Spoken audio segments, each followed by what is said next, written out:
first installment of Battlefield Combat, a series where we take you through our combat philosophy, showcase how it's improving and evolving, and give you a taste of what's coming very soon to the game. Today we're talking Gunplay.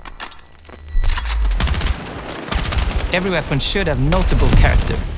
Gunplay should have depth. And infantry combat pacing should create varied types of engagements on every map and mode. Maintaining and improving the depth, character and pace of Gunplay every time we add new content to the game is key. As usual, we always test these changes in labs first to make sure they're resulting in positive, consistent improvements before bringing them over to the live version of the game. Mastering Gunplay comes down to 3 skills: aiming, recoil compensation, and weapon knowledge. Aiming is, of course, a foundational skill for Battlefield, but to master automatic weapons, you'll need to embrace and master a deeper shooting technique. To reward proper technique, we slightly increase bullet deviation after the first shot, making controlled burst or tap fire even more important for accuracy at longer distances, while keeping full auto viable for close quarters encounters.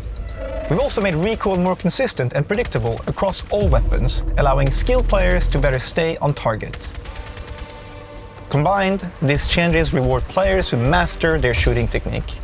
We also want long-range engagements to be more interesting, which means ballistics should matter more the further away you are from your target.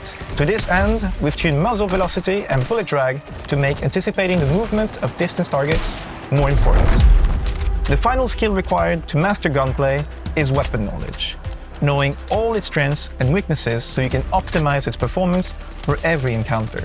This includes understanding the weapon's ideal range and other attributes that give each weapon its own personality. We start by placing weapons in one of several archetypes.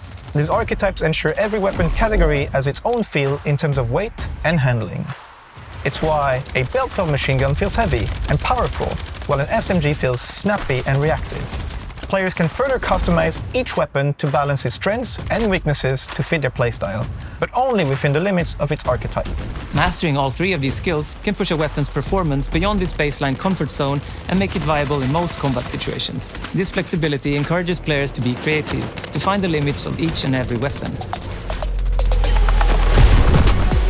In infantry combat, pacing and weapon balance are heavily influenced by our time to kill, also known as TTK. At close range, TTK for automatic weapons is fast. This is key to allowing players to have a chance when they're outnumbered. Slowing down TTK in these situations would limit opportunities for clutch plays. That said, we've heard your feedback, and we have tuned the amount of damage done to specific parts of the body to further reward precision across all engagement ranges.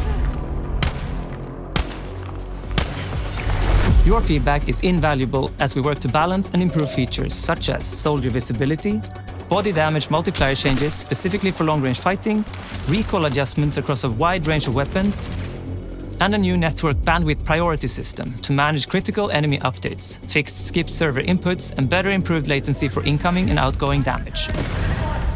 For even more details on these changes and our approach to Gunplay, you can head on over to the Battlefield website to read an in-depth breakdown.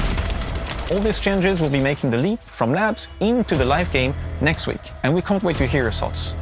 In future State of Combat updates, we'll be taking a deeper look at vehicle play, gadgets, and more. So stay tuned for that, and we'll see you on the battlefield.